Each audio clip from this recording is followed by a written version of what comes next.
વડોદરામાં રતનપુરના કુખ્યાત બુટલેગર સામે એક્શન લેવાયું। લાલા જયસ્વાલની ₹75 કરોડની મિલકતો જપ્ત થશે। બુટલેગરની મિલકત જપ્ત કરવા જિલ્લા પોલીસની કાર્યવાહી।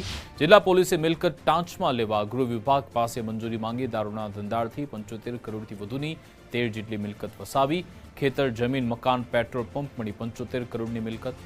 કેલેન્ડપુરમાં સચિન પેટ્રોલિયમ નામે લાલાનો નાયરાનો પેટ્રોલ પંપ। રતનપુર અક્ષર સિટીમાં મકાન તેમજ અક્ષર કોમ્પ્લેક્સમાં દુકાન।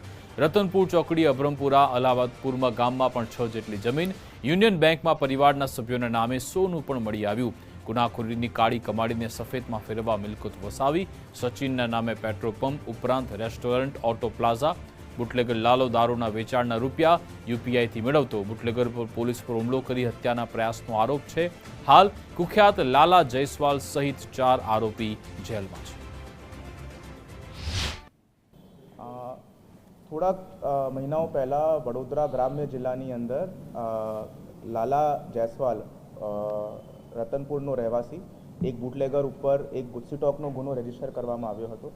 તેની તપાસ દરમિયાન પોલીસ દ્વારા એમની જો ગેરકાયદેસર મિલકત જો છે અને જો પ્રોસીડ્સ ઓફ ક્રાઇમ છે તેમની માહિતી ભેગી કરવામાં આવી હતી અને હાલ પૂરતું જો છે 75 કરોડથી વધારેની એમની પ્રોપર્ટીનું આઈડેન્ટિફિકેશન કરવામાં આવ્યું છે અને એમને ટાંચમાં લેવા માટે રાજ્ય સરકારની અંદર દરખાસ્ત કરવામાં આવી છે।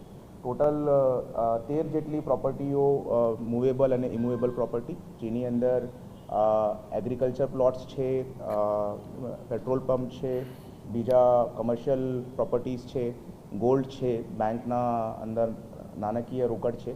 ટોટલ મિલાવીને 75 કરોડ જેટલીની આ દરખાસ્ત હાલ સરકાર તરફે મૂકવામાં આવી છે।